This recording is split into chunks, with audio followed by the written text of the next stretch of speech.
7,000 square feet का podium garden Mumbra में first time with world class modern amenities.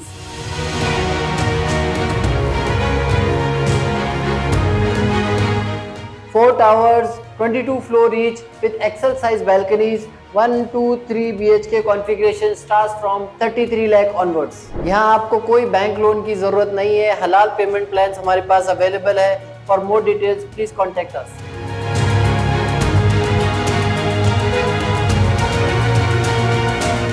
Rida Rashid पीटा POCSO cross case को लेकर राजन कीने की प्रेस कॉन्फ्रेंस, सामने आई नाबालिग लड़की की मां शबाना सोंधी।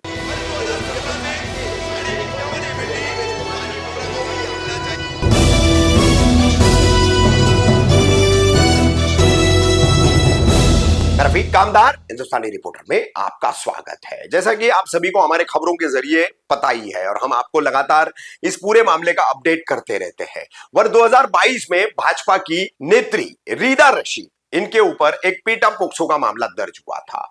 कुछ नाबालिग लड़कियां और महिलाओं ने सामने आकर के ये आरोप लगाए थे, फिर पुलिस में मामला दर्ज हुआ था। पोक्सो और पीटा कानून के तहत ये मामला दर्ज करने के बाद ये मामला जब हाईकोर्ट पहुंचा तो हाईकोर्ट ने डीसीपी जोन 1 को इसके जांच के आदेश दिए थे। वो जांच पूरी होने के बाद मामला झूठा पाया गया और फिर इसकी कोर्ट में 20 जनवरी की रिपोर्ट पेश की गई। कोर्ट के आदेश के बाद इस मामले को साजिश करके रचने के मामले में रौनक शेख, शबाना शेख, शाइस्ता कुरैशी और अन्य कई लोग इसमें जो शामिल थे, इन सब का इनके खिलाफ जो है लगभग 22 लोगों के खिलाफ विभिन्न धाराओं के तहत साजिश रचकर अपराध गढ़ने की और अपराध दर्ज करवाने की शिकायत दर्ज की गई थी, जिसमें रीदा रशीद को शिकायतकर्ता बनाया गया था। अब इसी मामले में गिरफ्तारियों का दौर चला और अग्रिम जमानतों का भी दौर चला। तो शबाना सोंधी, ये जो महिला है जिसकी नाबालिग बेटी इस मामले में दावा किया जाता है कि झूठा पोस्को का मामला और पीटा का मामला दर्ज करने में, गढ़ने में इस्तेमाल की गई थी, तो उसको पैसे उस वक्त दिए गए थे, 30,000 रुपए दिए गए थे। ये बीच में भी सामने आई थी बात। तो यही शबाना सोंधी को लेकर के अब शिवसेना शिंदे गुट के मुंब्रा कौसा के वरिष्ठ नगर सेवक राजन कीने द्वारा 19 अक्टूबर शनिवार को रेती बंदर स्थित अमित गार्डन होटल पर एक प्रेस कॉन्फ्रेंस ली गई। इस प्रेस कॉन्फ्रेंस में इस पूरे मामले पर शबाना सोंधी ने बिल्कुल नेताओं को लजाने जैसी एक भाषण पर अपनी बातें रखी है, जैसे कि कोई महिला नेत्री भाषण कर रही है। तो देखिए शबाना सोंधी इस पूरे मामले को लेकर क्या कह रही है, किस तरीके से अंदाज में वो अपनी तमाम बातें रख रही है। और इस प्रेस कॉन्फ्रेंस को लेकर फिर अलग से हमने वरिष्ठ नगर सेवक राजन कीने से बात की है। उन्होंने भी इस संबंध में क्या जानकारी दी है, सुनिए। कि ये चीज जिसके लिए मैं कर रही हूँ, तो राजन दादा, मैडम उन लोगों को नहीं छोड़े तो मुझे वो लोग क्या छोड़ेंगे। मैं तो एक गरीब हूँ, तो मुझे बहुत सोच समझ के यहाँ आना पड़ा अपनी सच्चाई के लिए। मेरा नाम शबाना सनी सोंधी, ठीक है। जो कुछ हुआ था, जो केस हुआ था रीदा मैडम पे करवाया गया था, तो ये केस झूठा था, जिसके पीछे अवर सर थे। उन्होंने कुछ लोगों को भेज के वीडियो बनाया, ये किया वो किया। बाद में जब मेरे घर पुलिस गई, जिसमें हमारा कोई इन्वॉल्व नहीं था, हमने एक ही पेपर पे साइन किया था जिन्होंने हमें पढ़ने नहीं दिया था, तो हमने साइन किया था। तो उस अनुसार मुझे जरूरत थी 30,000 की, तो मुझे उनने दिया। फिर दूसरे दिन मेरे घर में पुलिस जाती है, जिस वक्त मैं घर में नहीं हूँ, मुंब्रा स्टाफ, और बच्चों को देख के पूछती है मम्मी कहाँ है और ऐसे ऐसे लोग हैं क्या। तो जब मैं नहीं जानती हूँ तो बच्चे भी डर गए, तो मुझे फोन किया गया कि तुम चौकी आओ। तो बोला ठीक है। तो मैंने रौनक को कॉल लगाया। रौनक को जब मैंने कॉल लगाया तो रौनक ने बोला तुम जहाँ खड़े हो वहीं खड़े रहो। वहां आके उसने मुझे पिक किया और कहा कि आवर सर ने बोले है कि तुम्हारे घर पुलिस गई है, कुछ नहीं होगा, तुमको यहाँ से हम लोग को लेके जाना है। तो फिर हमारे घर जाके उनने मेरी बेटियों को मुझे लेके एटलांटा में रखा था 1 महीना, जो कि हम लोग को नीचे उतरने नहीं दिया जाता था, कुछ नहीं किया जाता था।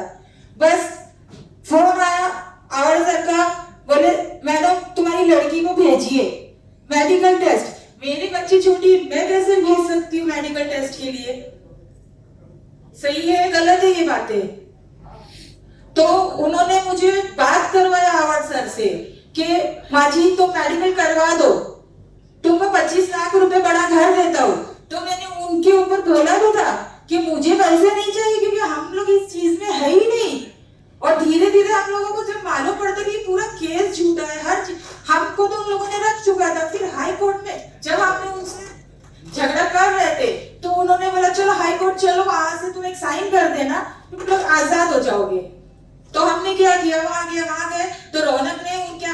बच्ची के हाथ में एक आधार कार्ड दिया और उधर हाई कोर्ट में साइन लिया, बोले अब तुम आजाद हो जाएंगे।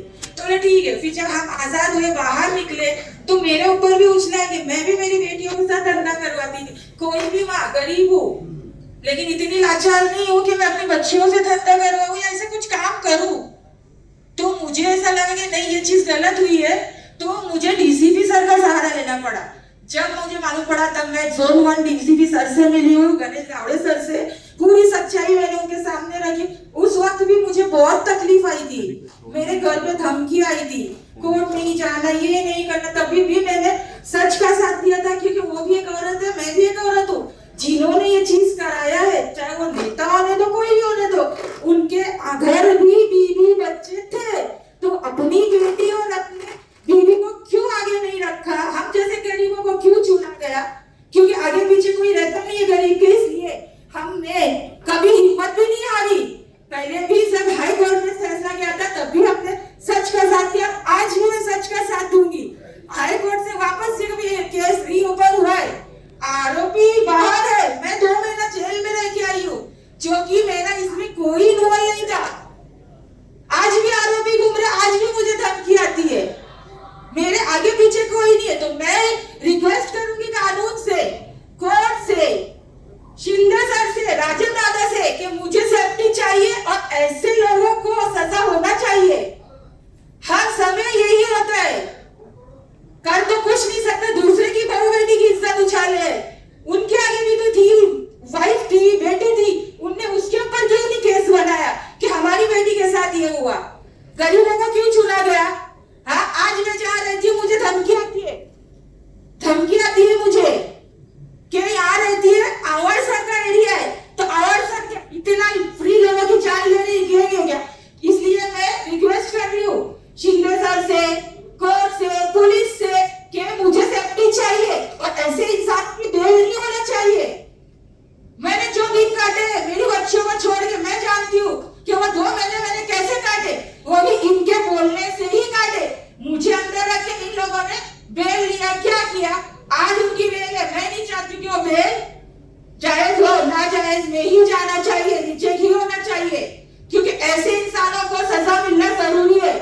आज ये है, कल किसी और पे जाएगा, कब तक ये लोग गरीबों का खून चूसेगा आवाज बैठ के?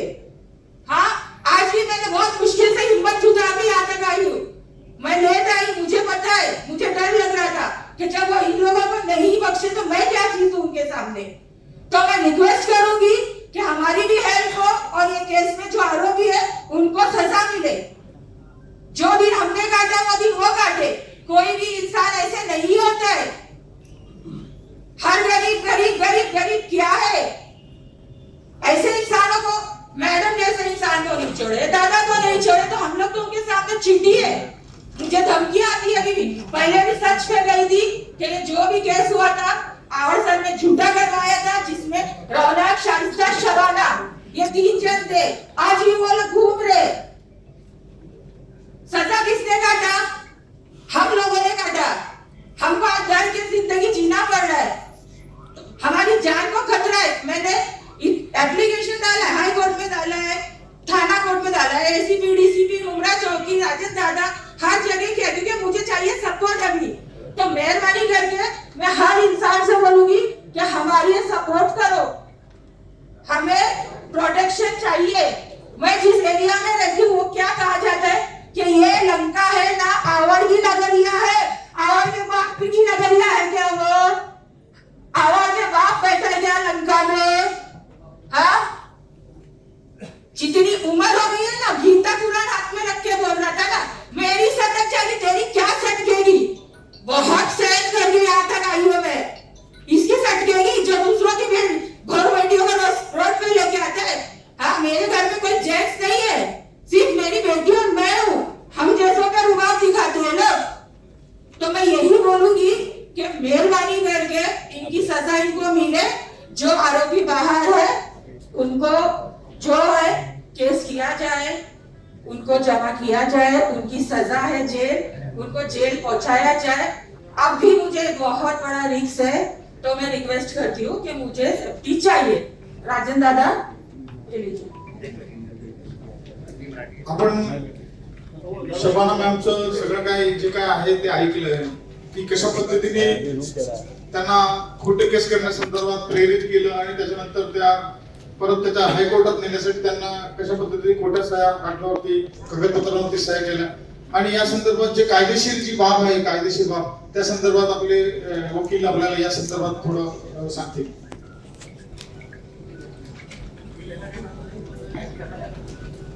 याच्यामध्ये पहिले मॅडमवर जो गुन्हा दाखल झाला होता मी ऍडव्होकेट अनु हरीश वाघ. मॅडमवर जो पहिले गुन्हा दाखल झाला होता रीता रशीद मॅडम तर त्यांच्यावरचा गुन्हा हा बसमरीमध्ये कोर्टाने निकालात काढलेला आहे. बसमरीमध्ये निकालात काढला म्हणजे बिना पुरावा कुठलाही पुरावा नसल्यामुळे सदरचा गुन्हा हा रद्द करण्यात आला. त्याच्या विरोधात मॅडमनी बॉम्बे हायकोर्टने या प्रकरणाची चौकशी करण्याचे आदेश त्यावेळेसचे डीसीपी गणेश गावडे साहेब गणेश गावडे साहेब यांना दिले होते. त्यानुसार त्यांनी तपास करून गुन्हा दाखल केलेला आहे. ह्याच्यामधले हे पण एक आरोपी होते. आज त्या स्वतः माफीच्या साक्षीदार होऊन या गुन्ह्यामध्ये स्वतःला न्याय मागण्यासाठी आज त्यांनी प्रेस कॉन्फरन्स घेतली. त्या संदर्भात त्यांना कायदेशीर जी काही बाब मदत लागेल ते दादा करतील त्यांच्या. तो हम लोगों ने ये सब चीजें ठीक किया था लेकिन ये केस वापस रिओपन किया गया. तो जो गुनहगार है उनको सजा मिलना चाहिए ना कि बेगुनाह लोग ही फंसे गरीब लोग ही फंसे. वो तो घूम रहे हैं ना आज अपने घरों में. कितने जन है इसमें. हाँ शबाना रौनक शाइस्ता आवाज सर मैं तो खुला नाम दे रही हूँ जितेंद्र आवाज जो बोलता है मेरा दिमाग खराब हो रहा है क्या कर सकता है वो. बस किसी की इज्जत उछाल सकता है ना और कुछ नहीं कर सकता है वो. मुमरा में क्या किया है नशा लाया है हर चीज में आवाज ने किया है धोखा और हम लोगों को जान का खतरा है. हमको पहले भी धमकी आ चुकी है. कोर्ट नहीं जाना लेकिन जो सच पहले था क्या मैडम बेकसूर थे ये सब खेला गया था झूठ का उसका साथ दिए थे सच में आज भी सच में ही साथ दे रहे. तो मैं यही बोलूंगी कि इन लोगों को सजा होनी चाहिए. महाराष्ट्राचे मुख्यमंत्री आणि गृहमंत्री याच्यावरती काय प्रतिक्रिया दिली होती काय उसमें उन्होंने कहा कि आप लोगों को जो है नकाब बांध के लाया जाता है. फिर आज आप जो प्रेस कॉन्फ्रेंस में खुलासा करने आई तो आपने नकाब क्यों बांधा? नहीं मुझे नहीं जब हम आए ही नहीं है अभी नहीं प्रेस कॉन्फ्रेंस में उनका हमेशा यही मुद्दा रहा है कि हर लड़कियों को उन्होंने जो है तो हम लोग थे ही नहीं. तो आज क्यों आपने तो हम थे ही नहीं हम कभी प्रेस में बैठे नहीं है. जो लड़कियां लाई गई तो वो हमारे इधर की नहीं थी. वो तो आपको आवाज सर बता सकते हैं. और आपका अभी कहना था कि मुझे 25 लाख रुपए जो है कोर्ट में आने के लिए दिया जाता था. दिया जाता नहीं किया था मैंने मना किया. में आपने कैसे एक्सेप्ट कर. हाँ मुझे उस समय 30,000 की जरूरत थी क्योंकि मुझे कर्जा चाहिए था जिसका फायदा शाइस्ता के थ्रू उठाया गया है क्योंकि मैं शाइस्ता को जानती थी इसलिए मुझे जितनी जरूरत थी 30,000 की थी. मैंने वो बोला ये नहीं पता था कि लोग क्या गंदगी खेल रहे. और अगर पैसे लिए होते तो आज मैं गुनहगार होके यहाँ आके नहीं बैठती क्योंकि मैं जेल काट चुकी हूँ 2 महीना. मेरे बच्चों को छोड़ के गई हूँ मैं.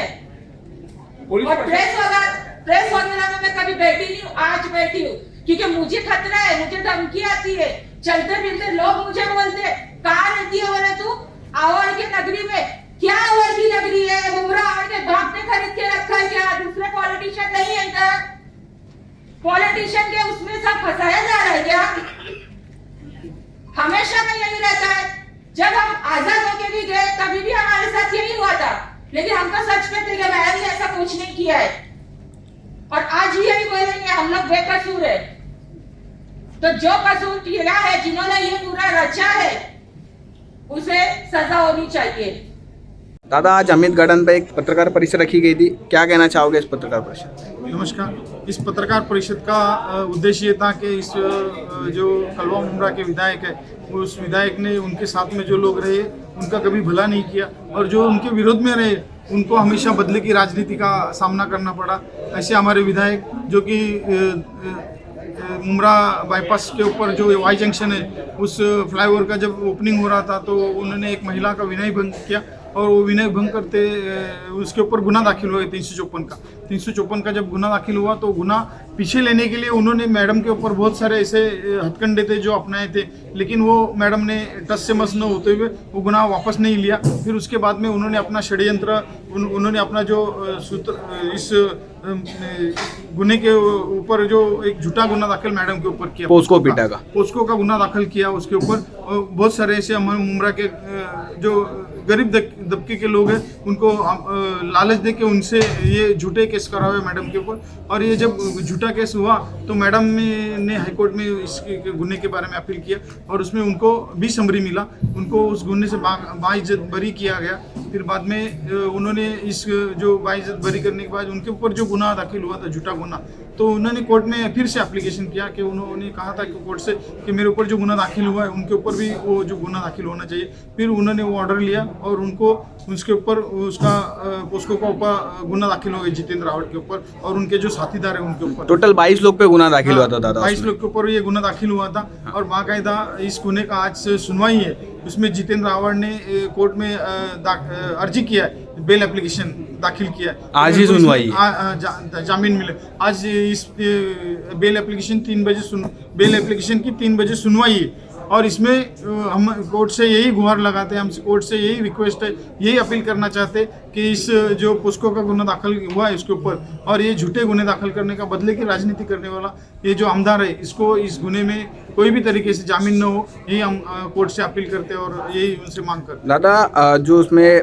रीना मैडम ने गुना दाखिल कराया था उसमें शबाना और सिमरल करके कोई लेडीज थी, वो आपके साथ आज उन्होंने प्रेस कॉन्फ्रेंस में वो भी मौजूद थे, तो कैसे आपकी मुलाकात हुई, कैसे वो आपके पास आए, क्या कहा आपको आकर? जब मैं शाखे पे बैठा था तो वो बाहर ऐसे खड़े थे तो मैंने उनको हाथ करके बुलाया अंदर आ जाओ। मेरे को मालूम नहीं था ये इस गुने के उनको आरोपी वापरा गया था। अच्छा, वापरा गया रीता रशीद के विरुद्ध में इनको गुने में वापरा गया था, मेरे को मालूम नहीं था। तो जब मैंने उनको बुलाया तो उनको पूछा क्या प्रॉब्लम है, क्योंकि उन्होंने कहा कि हमारे को बहुत डर लगता है, घर पे कोई भी आके पत्थर मार के जाता है, कुछ भी करता है। तो मैं बोला बोलो ना क्या है। तो उन्होंने मेरे को लेखी ला के दिया था, तो उन्होंने लेखी मैं आपको बता सकता हूँ कि उन्होंने लेखी दिया तो वो मैं आपको बता सकता हूँ। तो उसमें मैं उनसे बात किया तो मैं बोला बताओ क्या, तो बोले ऐसा ऐसा है, मेरे ऊपर हमको बहुत डर लगता है, हमने ऐसा ऐसा किया था, झूठ काम किया था, लेकिन अभी हमको वो झूठ काम में से हमको ये नहीं किया था करने का। अभी हमने रीता रशीद मैडम को इसमें एफिडेविट देने कोर्ट में दे रहे, हम लोग कोर्ट में एफिडेविट दे रहे कि जो किया था रीता रशीद मैडम के विरोध में ये हम लोग ने झूठा किया था और इसमें रीता रशीद मैडम को न्याय मिलना मांगता है। और खास करके जो आज जितेंद्र रावत की कोर्ट में सुनवाई है जामीन की, वो उसमें जामीन नहीं हुई, यही इसके लिए हम लोग ने कोर्ट से अपील करने के लिए आज ये पत्रकार परिषद बुलाया था। ओके, ठीक है, थैंक यू।